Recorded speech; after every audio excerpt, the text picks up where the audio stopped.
Welcome to the Gridiron Insight. I'm your host, Marcus Dent, and I have a few special guests with me tonight.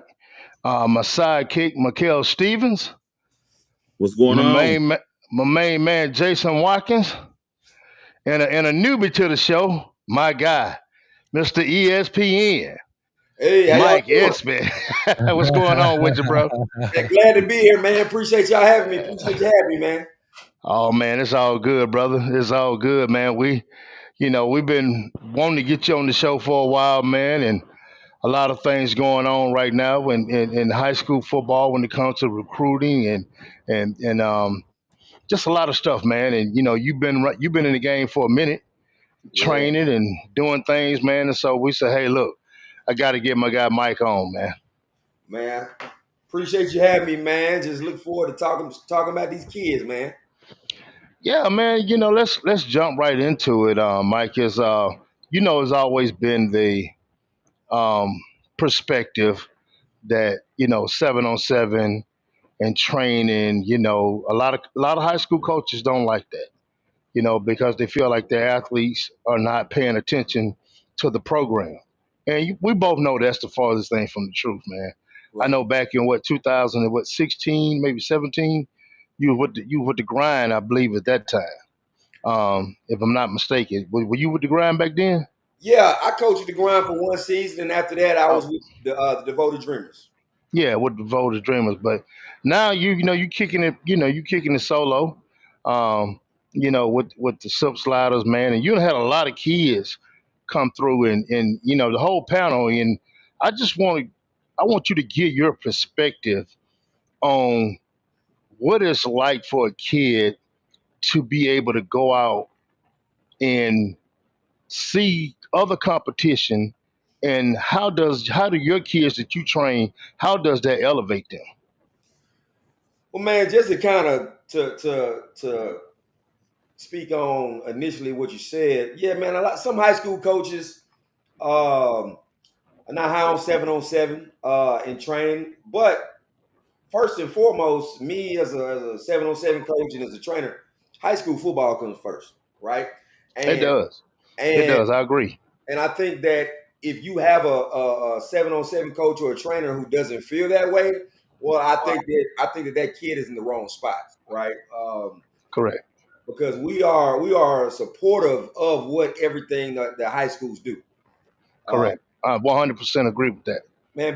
But playing 7-on-7, it offers you different experiences that you won't get in high school football per se, right? It allows kids to work on their skills, work on their craft beyond what just the high school season is doing and the high school training is doing. So by the time they get done with a season, that kid, if done and done the right way, their skill development should have advanced going back to the coaches, right? So on one Right. side, there's coaches who feel a way about it, but on the other side, it's coaches who are appreciative of what the 7-on-7 season and training does for that athlete. Yeah, and I'll say this right here, just talking in different tournaments. We all know there's a bunch of different type tournaments out there. And Mikael, you got a chance to interview Jacob Maxwell a couple weekends ago. And man, what did you get out of the things that Jacob is trying to do and put the kids at a different level? Because we talked about doing the recruiting 7-on-7 tournament, where the kids are being able to go and visit different schools while they're after they get through playing 7-on-7. Well, he's been able to identify Mississippi, you could say Louisiana and Arkansas as an area of need for exposure. And he's taking advantage of that by putting on 7-on-7 events in Vicksburg and, probably what in another month or two, Oxford. Yeah, And it's proven that it's so much talent here that it's starting to garner a lot of attention, and he's one of those guys that's in the forefront of helping the Mississippi kids in surrounding areas get that type of exposure. When in the past they really wasn't, they have to leave and get exposure from other places. yeah, and that's critical. Jason had a couple kids, man, from the New Mexico area, man, and I know it's not really that big around that area, But I felt like if some of these kids had that exposure, they might have ended up in a better place because one of the kids he had was a straight dog. I watched his film and everything, and it's just one of those things, man, that I hate it happen, but the parents have to get a little bit more involved and say, hey, look, I'm gonna take the initiative because I'm gonna tell y'all, it's not that head coach's job to get your son recruited. It's not his job. Well, And if you're not doing something extra on the side, then your chances are gonna shorten. Yeah. Well, I think that's been the tough part for a lot of those guys is that a lot of those parents don't know.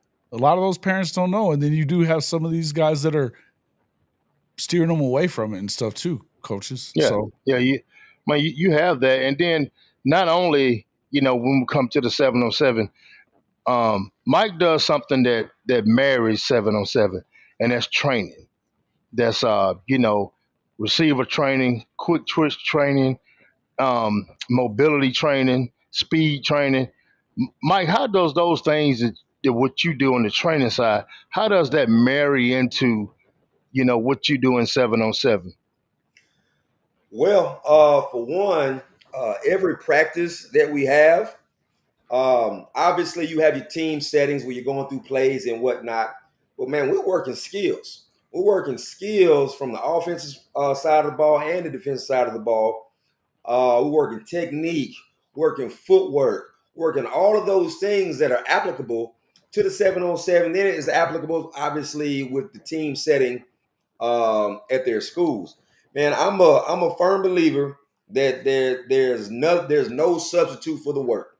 Period. Amen, brother. You got some that, well, I don't know, man. Some that think it's magically going to just appear out of thin air. But no, man, you gotta put your head down, you gotta dig in, and you gotta grind, and you gotta work. You gotta anything worth having in life, you gotta work for it. And our 707 practices, our tournaments and whatnot, are just kind of like they model that. And so that's how we marry the two. Yeah, I mean that's a great thing, Mikel. Your son done worked out with Mike, man. I know he done put him through the ring a couple of times. So hey, look, man. Mike, like I said, that's one thing we want to get over to the parents is you got to invest in your child. We know things cost money to be able to go and get a trainer and do all those different things. I mean, that's a part of it. And but I can tell you right now, this is not 5 years ago. Right. It is so much harder. And Mike, you know this, and you can contest to this. You got kids now that would have been G5 kids, just 2 years ago, are JUCO kids now. Yeah, facts. That transfer portal didn't change things up. For It done sure. changed things up. So if you're not out there getting every advantage that you can from going to mega camps to speed training to 707 to big man training. We're not just talking about skill guys. Big man training, then you're going to be left behind. But one thing I want to get with you before you get out of here is breaking the narrative of 707. What do you think, guys like myself who've been in it for a long time, and guys like yourself, what can we say to the parents? What can we say to the coaches that can break the narrative? Because to me, 707 is no different from travel baseball or AAU basketball. I don't It's see a difference in it. it's no different, right? I think that you need to, in order to kind of maximize the 7 on 7. Number one, you need to get with a coach who is responsive to you, right? As a high school coach, and who can kind of break down what you're doing. You need to be training. You need to be putting the work in the skill set, getting the working the skill sets are going to help you. And listen, I've had high school coaches who literally have told me what their players need to work on within their systems, right? Right. And then so like I've taken that information and I've kind of put it with what we do, and also too, it's giving me a kind of a light on what they're not that so great at already, and we work on that. As a parent, Well, let me just talk about me growing up. When I was growing up, all the training in the 7-on-7 did not exist the way that it does today. Me neither. But I was fortunate enough that my dad took me to something called FAST Camp, FAST, Functional Agility Speed I Training. remember that. I remember that. And let me tell you that I went 3 times, and whenever I came back, I was different. And the last time in high school that I went was between my junior and my senior year. And when I got back to Madison Central, all those players were like, "Man, he's different." Well, Yeah. I was training with professional athletes. I was training with guys who weren't in my everyday surroundings. So I got uncomfortable. I got uncomfortable, and when I got uncomfortable as a player, I grew. I grew. Yes. Another thing that 7-on-7 to do, right? You're not going to be facing the same guys every day in practice. You're not going to be. It gives you an opportunity to try to go against the best, whoever they say the best is in the country, and go out there and do your thing. And it helps get Yeah. you exposure, help get you noticed. Hey, we got a guy right here, just my damn opinion. He says shirts and shorts don't translate into shoulder pads. Well, I mean, I differ. I say differ because, you got to go out there and you got to perfect your craft as a receiver. Yeah, You don't have, I mean, a receiver is a whole lot different from an offensive lineman. right. This is Shoddy. You, That's Shoddy from you know, he was a UGA receiver. Is what he's so well, I'm just I think, saying, to me, that's my thing about it. It does translate because if yeah. it doesn't translate, why do you have NFL guys doing the same things? Yeah, I agree. I was that's what I was going to say. I think that he did in the one above that. He was saying it's great for skill position players in development, right? He was thinking, but he's it's two sides of it is what he's trying to say. But I think that 7-on-7 has changed the game completely as far as quarterback skill, receiver skill, all that stuff. I mean, the more repetition you get, whether you're wearing pads or not, the more reps you get, the better you are, right?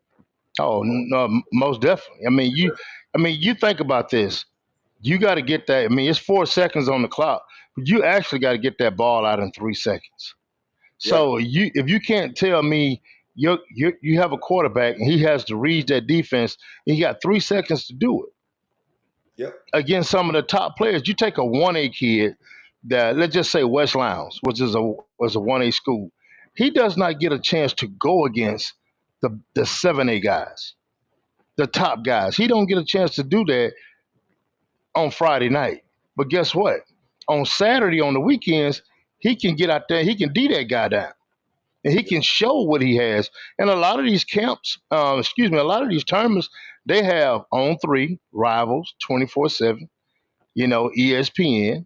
So they get a chance to. These writers get a chance to see a guy and say, "Oh, you know what? I think that guy's pretty good." So what they do in that case, they write about it. They put an article up about him again. What happens? It piques the interest of a recruiter. It does not get him a offer, but it right. piques the interest of a Well, that's what I'm recruiter. saying. A lot of these kids that haven't been looked at, it gives them an opportunity, right? How many guys have you seen that have ended up starting to get offers when they've seen what they can do Uh, out there in I these mean, tournaments? Mike can contest to that. Listen, Um, we all know that 11-on-11 football is different from 7-on-7. We all understand that putting them pads on and hitting and blocking. I'm even talking about from a skill position perspective. It's different, but you go to college, like you said, you go to the league. What do you think? You think OTAs are? They do 7-on-7. That's what they do. It helps develop your skills, and you take those skills and then you apply it to the game, and you do that week in, week out, week in, week out, week in, week out. It's 10,000 reps. You get those 10,000 reps. By the and time muscle memory, it's muscle most, memory. by the time the season comes, you will be better. That's just a fact. No doubt about it, man. No doubt about it. Mike, I know you couldn't stay long with us, man. Um, you had to get out of here, man. I know you had something to do with your daughter, man, but we appreciate you coming in, though, brother. Man, love being on, man. Just let me know. I get on anytime. All right, man. We Hey, appreciate you, good bro. to see you, All right, man. All right, Mike. Marcus, I'm not sure where you are. I don't know what happened. It just Yeah, it let just me went figure out, man. Let me figure it. I got you. Okay, it's no big deal. No I big thought he was deal. doing 7-on-7 drills. Nah, man, I'm here, man. I'm here. But that's one thing. Um, you saw it firsthand, Mikhail. We had like what the number one and number two guy in the country um, just a week ago that was right here in Vicksburg, Mississippi. Yeah, the number You, one quarterback for the 27 class, Peyton Houston. right. And that kid was out there, he was spinning the ball. Oh And yeah. when I tell you it was a collection of talent, you know, from this area, predominantly Mississippi kids, but you had some Louisiana kids here, you had some Arkansas kids here, and every game was intense. Yes. Whatever game you were at a good game, whether it was the 15U or the 18U, but it was a Oh lot of man. talent, The a lot of 15U talent. 15U was stacked. 15U was Unbelievable. stacked, man. It was unbelievable. Just with us with Mojo 7 on, man, we got 14 kids on the 15U team, and 8 of those kids have Power 4 offers. Man, it was unheard of for 15-year-olds having those type offers at that age. And those kids have been with our program. I want to say 80% of those kids have been with our program since they was 10 and 12 years old. Well, I would like to add to this, especially on a recruiting side, with the fact that these schools are looking at their budgets, they're looking at their roster management, right? And now you're gonna have to get back out here and recruit and not just go to the hotbeds. You got to go to the Mississippis and the Louisianas and the Arkansas Oh, and, no and doubt. find some kids if you want to be viable because the talent is there. I mean, it's all over the place, and it's forcing these schools to have to rethink the way that they recruit and not just go to all the hotbeds and expect to get nothing but 4 and 5 stars. Don't get me wrong, there's a lot of kids walking around here without no stars that can play SEC that are Oh, ready to doubt. go, Yes, or sir. Big 10 or Yes, Big sir. 12, Facts. ACC. It's a lot of kids out here, but the recruiting has changed. Some of the recruiters have gotten a little lazy because of the technology. You can get on Huddle, you can get on Yes, Twitter, sir. And and then you can and then just the thing about the huddle, you can speed that huddle up. That's mhm, why that's why a coach actually they want to see that kid. They want that kid to come to camp.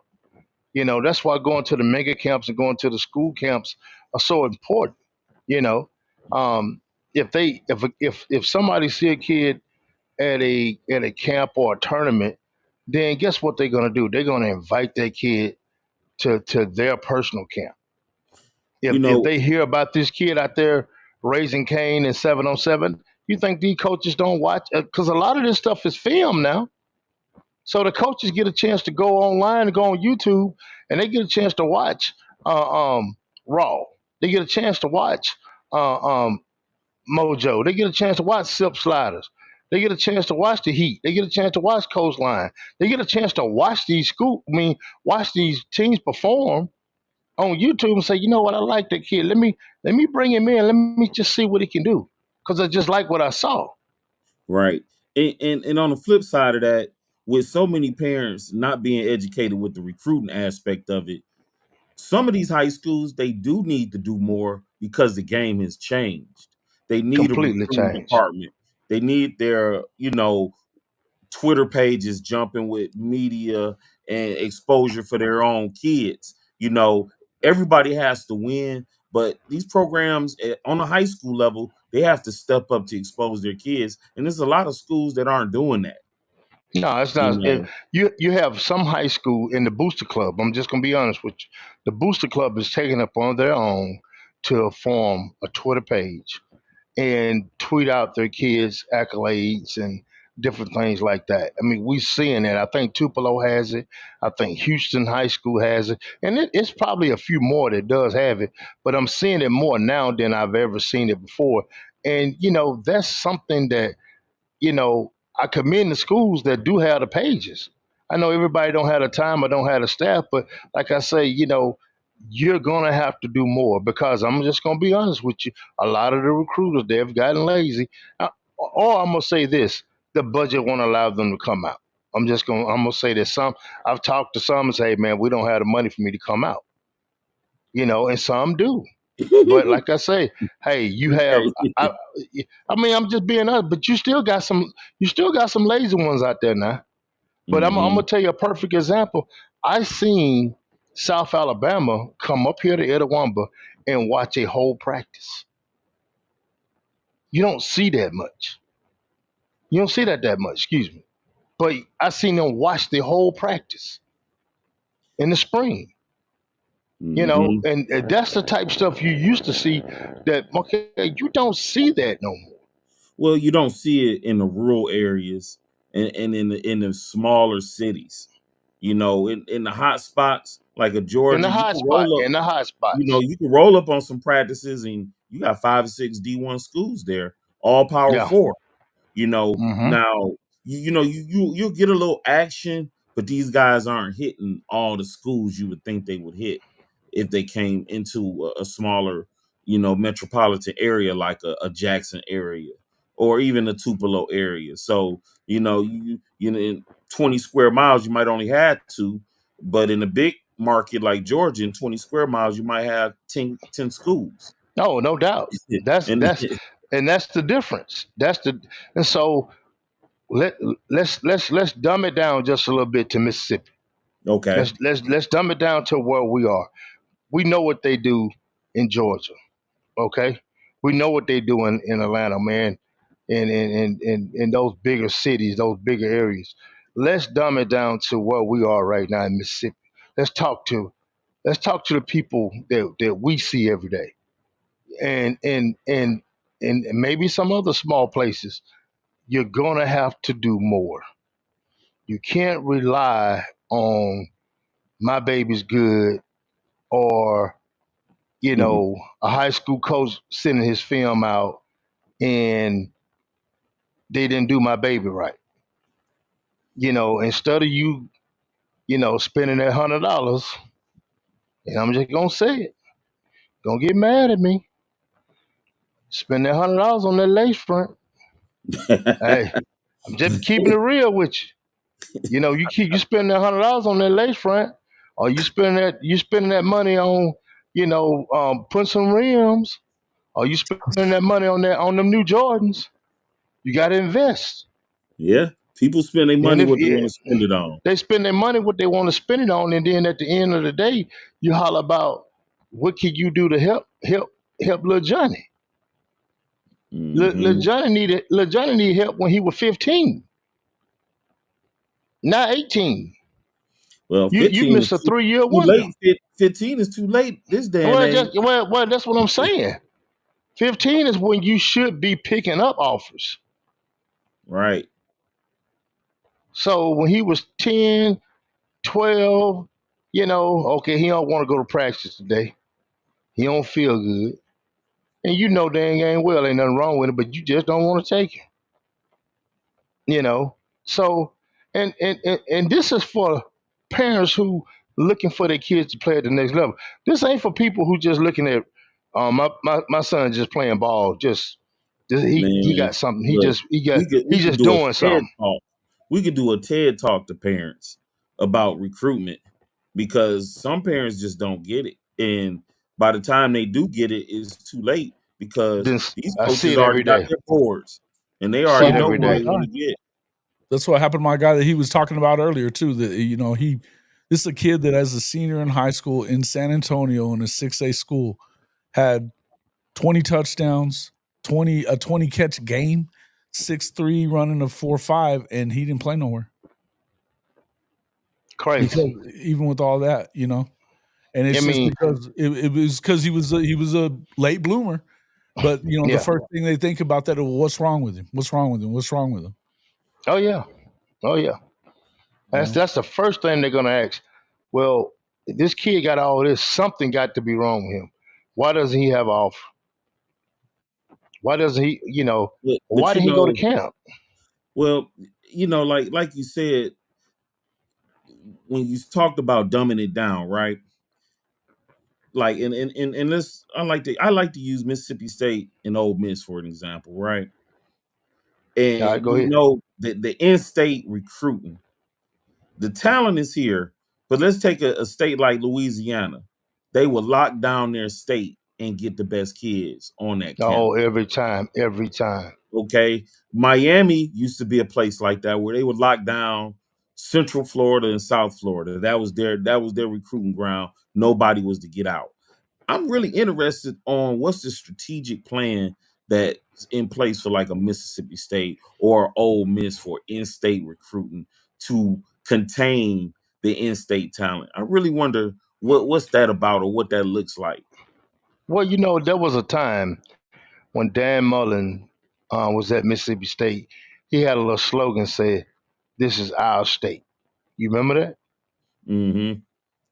And he made it a priority to, you know, try to get every Mississippi kid he could. But he missed out on AJ Brown.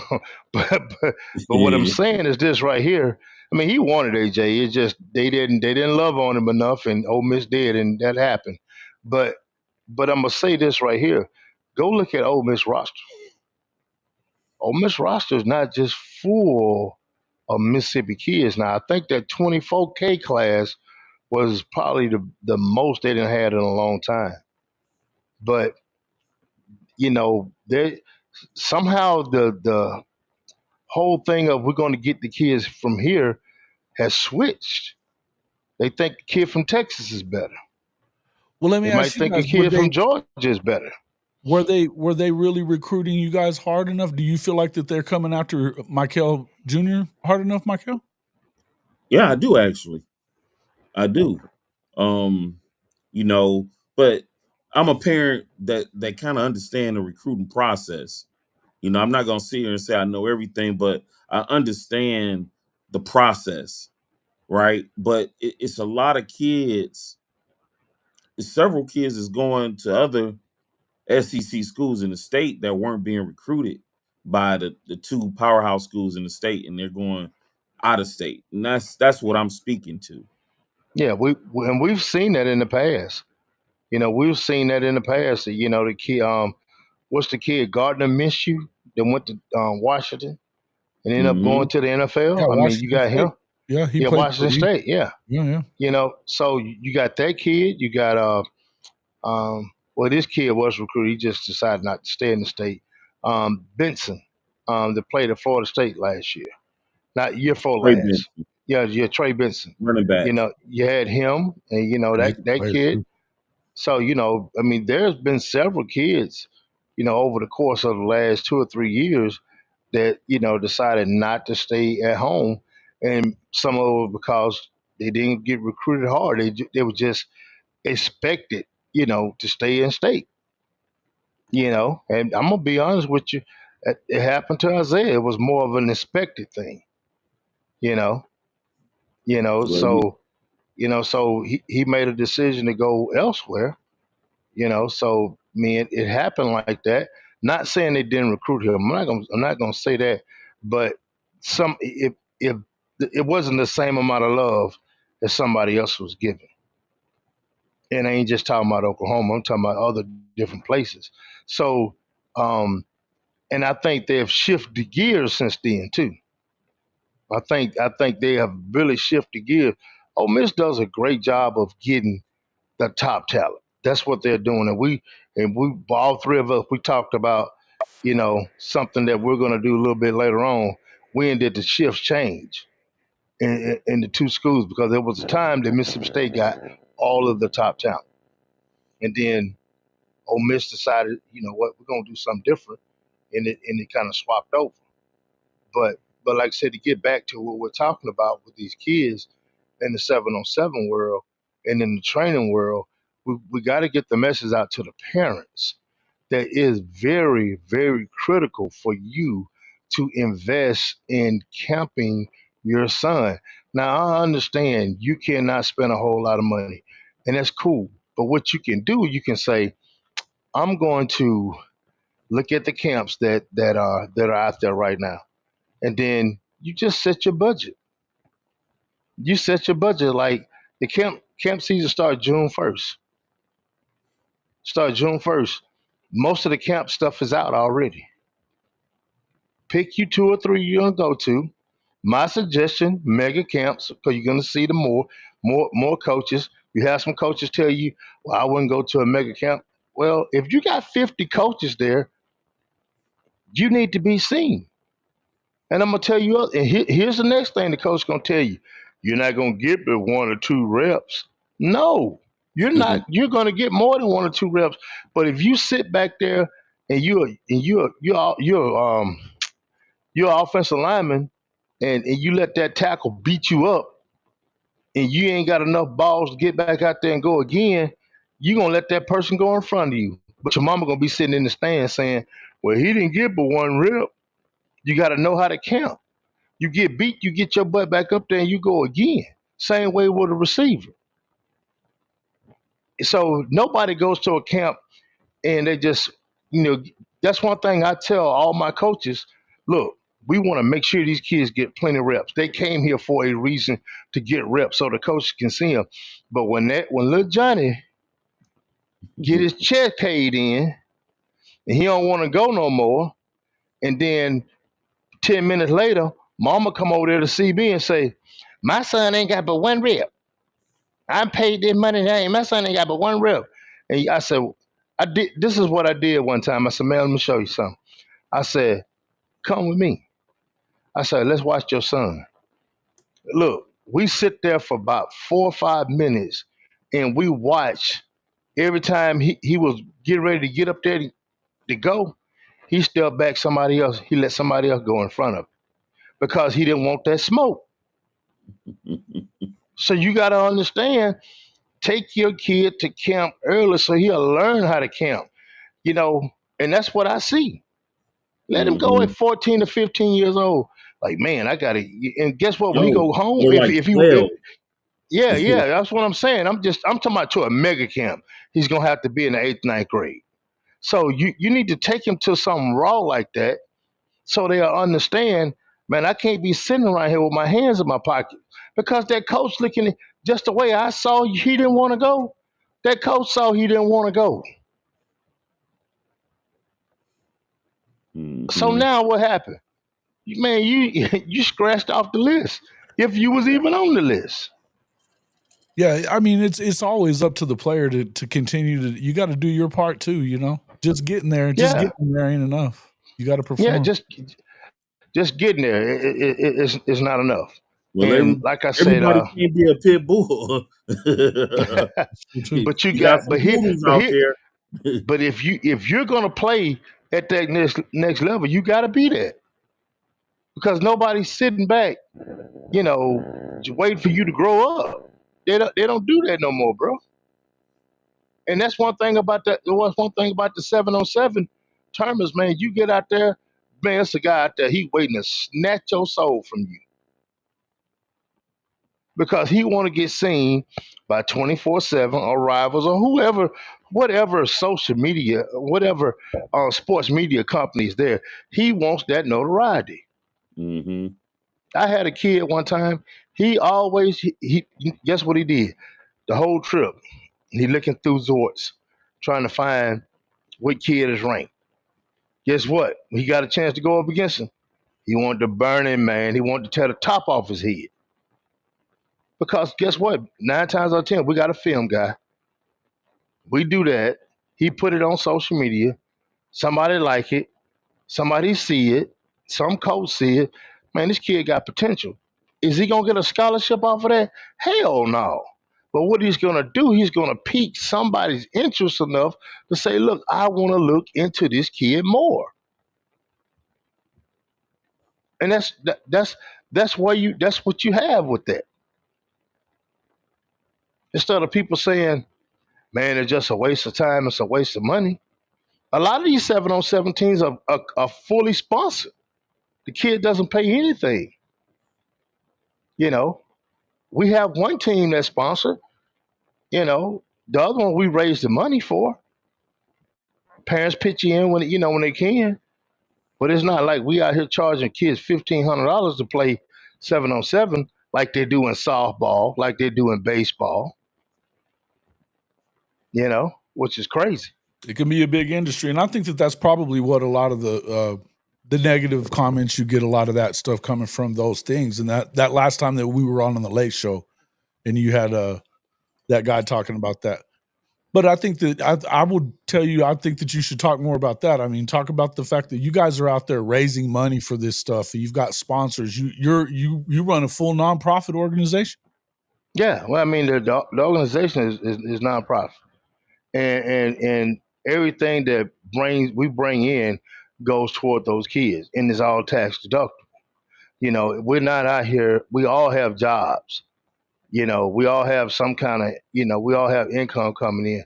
We're all responsible adults trying to make sure these kids get an opportunity that we all got because all of us, all the board members, all of us played college football at some capacity or coach high school football. So it's not an ego thing.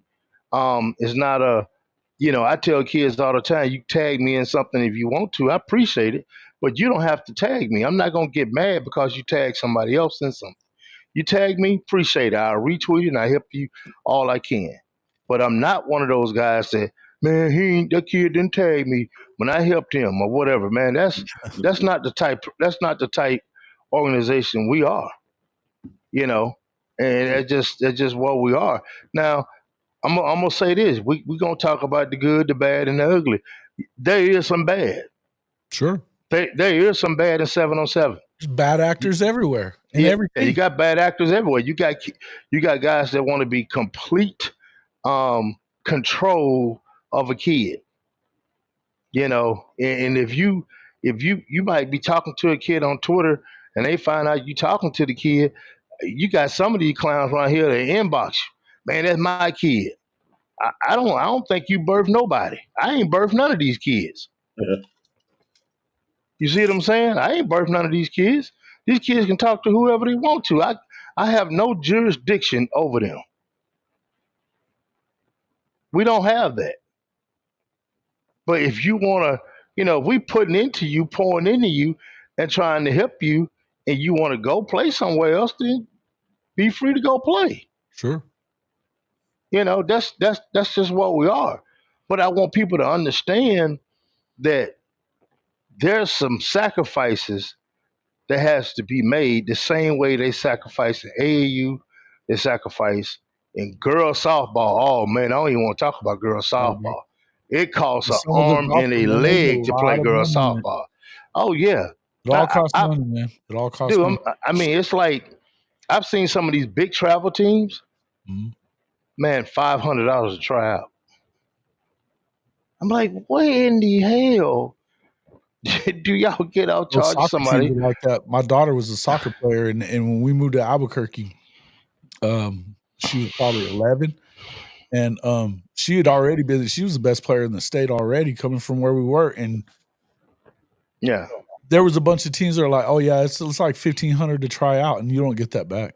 I was yeah, like, "Get that's the true. fuck out of here!" I was like, "She's better than every player on your team." I'll be I like, want to "No." give a big shout out though, T Boomer, man. Say, what's up, Coach Dan? What's going on, Yeah, T Boomer? We appreciate you, man. We appreciate you guys in the chat. we got a lot of people Uh, up in here. We got the Unk up in here. We got Bishop Franks in here, Johnny Boy, Zayas yeah, B. Lou. Bishop Franks. A lot of Big, people in here. Drew. big salute out to Bishop Franks, man. He always tuning in, man, checking us out. Coach is We here. appreciate you. Yeah, the big old coach. Yeah, old coach. Coach, something serious, man. Hey, That's man. my guy. That's Yep. my guy, man. But like I said, man, we got to be honest with ourselves when it comes to the 7-on-7, when it comes to the speed training, when it comes to all this different stuff that these kids are doing. And Mississippi is probably one of the worst places because we still got a lot of old school coaches Yeah. around here. They feel a certain way. They feel disrespected if a kid gets an offer and he doesn't know about it. I had a college coach tell me that his high school coach called him and said, "Hey man, look, I just want to talk to you. Um, I heard you offer one of my kids, but I need you to call me first." And, saving face with the coach, he didn't backlash or anything like, hey, coach, my bad, this, that, and third. But he didn't hear about the kid through the coach. He heard about the kid through another coach that saw him play in a 7-on-7 event. And he told him about the kid. He went and watched the kid's film, invited the kid to camp. Kid got an offer. Head coach pissed off. Now, what kind of bullshit is that? But that's what you deal with when you dealing with some of these guys, some of these high school coaches is controlling and think you have more influence over their kid than they do. But here's the thing. This is one thing you have to remember. I had a parent tell me this a few years ago. He was like, Coach Dent, y'all spend more time with my son than the coaches at the high school. And I was like, huh? He said, you think about it. Y'all have them on the weekends. Y'all got them in group texts. Y'all work them out. Y'all practice. I mean, they're at school hour and 45 minutes more care with the coach. Mm-hmm. Hour and 45 minutes. That's about it. And that trainer, that 7-on-7 coach, they actually spend more time with him. And that's something that a lot of coaches have a problem with. But I'm gonna go back to this. High school come first. I'm a firm believer in that. If your high school coach don't want you doing something, then you better heed to him. But I'm gonna tell you this: if he don't want you getting better, you need to find somewhere else to go. But I would never tell you to go against what they're telling you because you got to play for them. And if they don't put you on the field, you can't produce, and then you stuck. You can't move on to the next level. You're not on the field. But you got to understand, as a parent, you got to understand who is actually have my child interest, best interest at hand. Is it him? Because they'll say, okay, well, they had to raise this go play. That's a lot of money. But let me ask you this: how much do you think it costs? We got to go to New Orleans. I'm gonna give you a perfect example. We got to go to New Orleans. Taking two teams to New Orleans. Entry fee is $1,000 a piece. That's $2,000. I got 14 kids, 19 kids on one team, 14 kids on another team. They all got to be housed. They all got to be fed, and we got to get down there. How much money you think it's gonna take to do all that? But here's one thing. $6,000, How many? $7,000 probably for the weekend. Easy. Say what? Yeah, $6,000-$7,000 for the weekend, probably. yeah, between 5 and 7, easy. That's getting an Airbnb. Yep. You see what I'm saying? So we out here hustling, trying to raise that money to help these kids. And it's not like you said, it's not money going in your pocket. There's no money to be made. Not on our end. It's not. But how many high school coaches, if that administrator come in there tomorrow and say, hey, look, man, we just want you to coach. We can't pay you, man. We can't pay you. I appreciate you. And you love the game so much, I know you're going to coach. I know you still going to be here next year for these kids. How many of them going to still be there? Talk to me now. How many going to still be there, Mikel? You already know. You know how many. That's exactly what I'm saying. A whole lot of nothing. Yeah.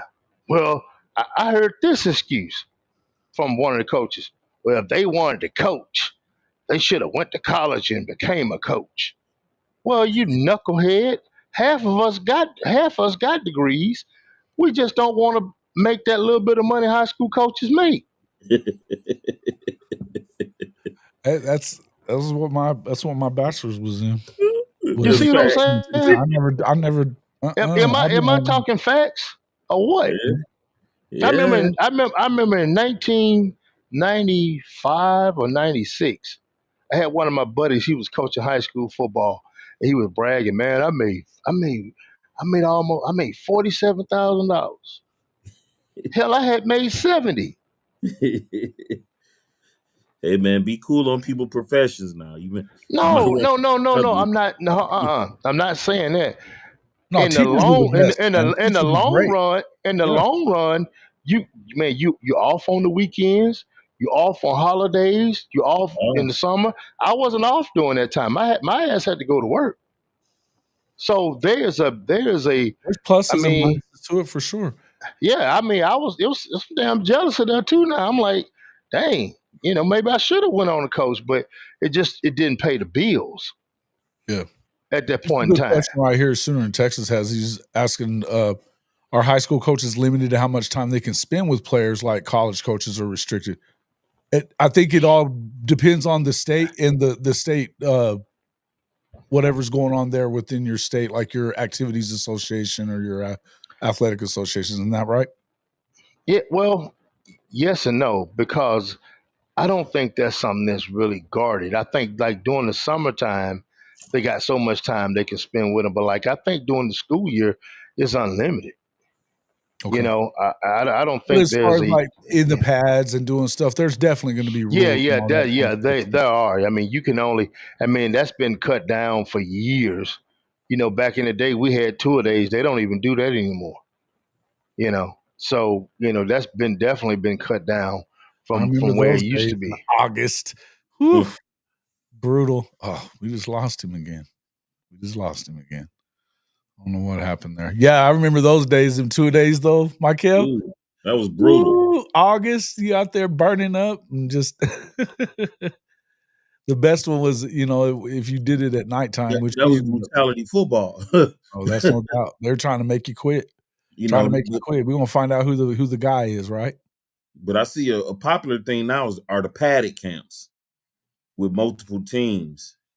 And they going about 3-4 speed with just helmet and shoulder pads. Mhm. Dang. Padded camps. So they curve it any kind of way for an edge, but it's good work. Mark, have you ever been associated with any padded camps? To my me, Yeah. can you hear me? Yeah, I'm back, man. I had lost. Man, USA football used to do that. I went to one paddy camp. And I want to say I was in Virginia or someone like that, and it was a little different. It was a little different. Yeah, they have them in Georgia where you might have about 5 or 6 schools and they all going up against each other and they rotate, when they playing from maybe the 40 or the 30, and they're doing what they're doing. They splitting the field in half and then they'll rotate after a certain number of plays. They'll go offense, they'll go defense. So, you got Okay, some yeah, schools yeah, that yeah, may yeah. do that, about 4 or 5 times in the summer. Okay, yeah, yeah. I've never experienced that. The only paddy camp that I experienced was USA football back when they were doing. Uh-oh. I don't know what he's got going on over there. Orca was talking about they couldn't practice till the last sport ended. We got put on a watch list one year and lost 2 days of full padded practice.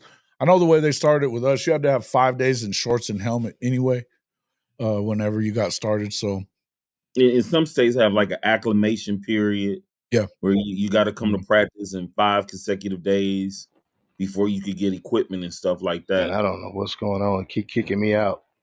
I don't know what it is either. I was just looking there. It doesn't seem like anything's wrong here. But Yeah, keep kicking me What out. you using, Look like I'm. dial up? yeah, you over here on America Online and shit. You I look goddamn. like I'm froze. Am I froze? No, you're not frozen. No, you good. You Uh, see? it froze on my screen, but it's all good.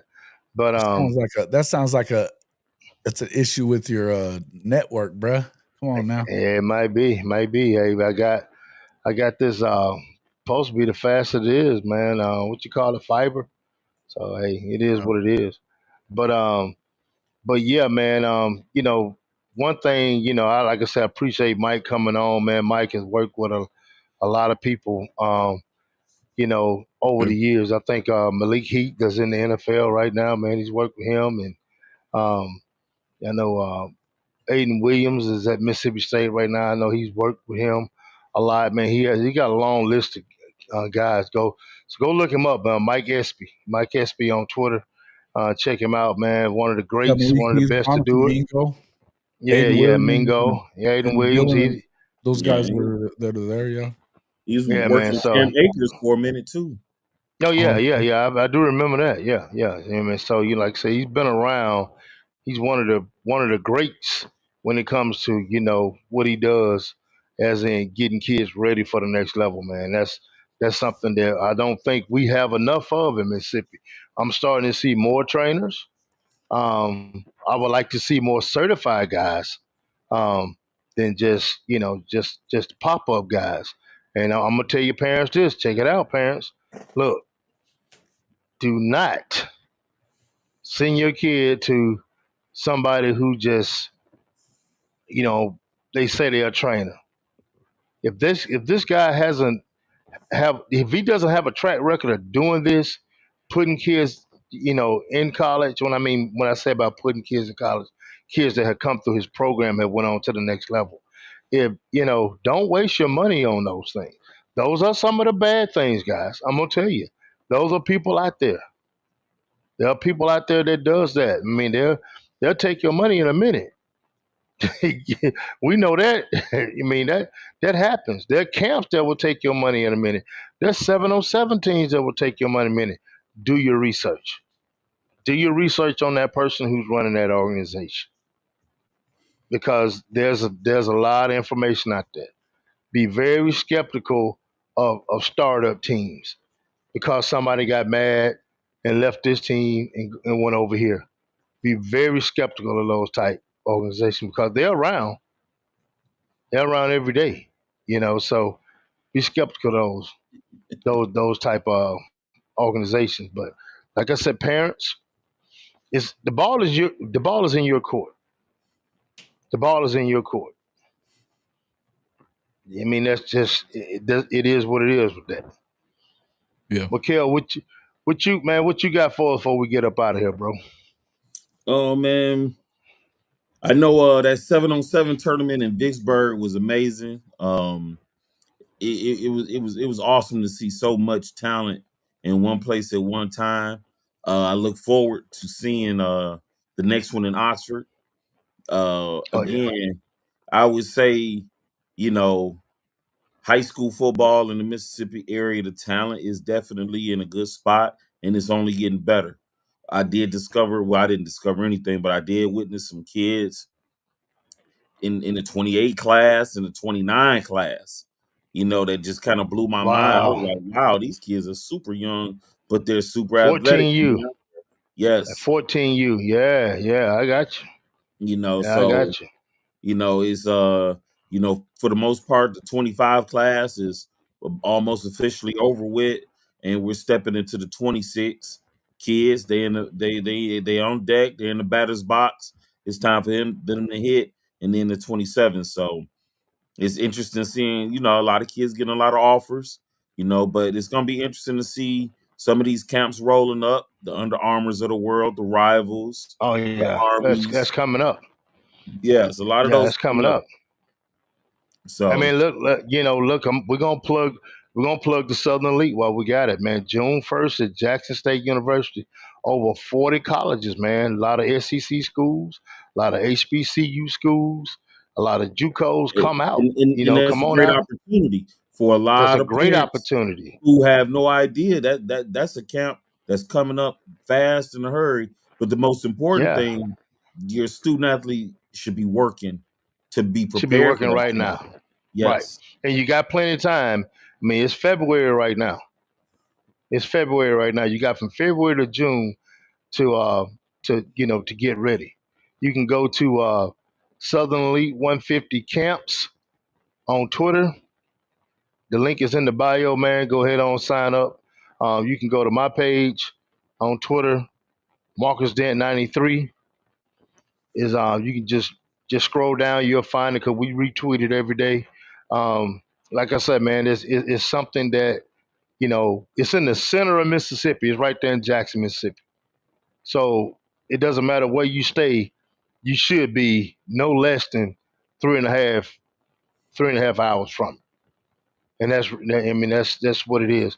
And guys, look, some of you some of you parents that are listening to this, whether you out in Oklahoma, New Mexico, Mississippi, if you know someone and they have a kid that you think that have a shot at playing college football, what you need to do with them is say, hey, look, you need to be trying to find some camps.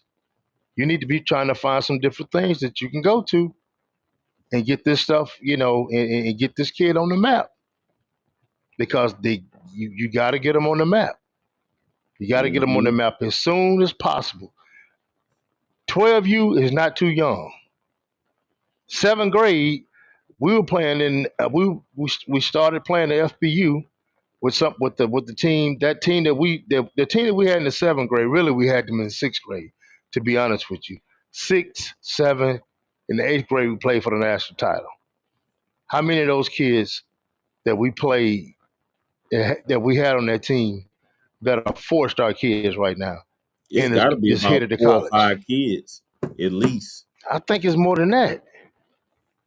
It's more than that. You got, that got offers. Mm-hmm. You got, Mikel, Pooh Man. You got Jaraylen, the big D tackle, the linebacker, one of the offensive linemen from MRA. Yeah. Uh, Braylon it Womack, was Braylon Jalen Womack, man. We McCoy, talked Xavier about him. McDonald, Man, so you got about 7, Darion 8 Albert. kids. Yes, you got about 7, 8 kids, P4 offers, man. And they Mm-hmm. all started in the 6th grade playing doing something Ashton else Moore. doing something else besides just, playing outside in the backyard, you know. But like I said, man, we're gonna get ready to get out of here, man. I appreciate you coming in. I know your wife been having you busy. No, no, they Spooner in And the Texas kid, said your wife keep kicking you out. hey, it's all good, man. I Keep tell you pulling what, each if of you their have, plug. yeah, that's right. Hey, look, if y'all haven't hit that like button, man, go ahead and hit that like button for me. Subscribe is free. It's free. Jason, always, man, we appreciate you, bro. We owe you a lot, man, coming on and being able to do what you do for us, man. We appreciate that.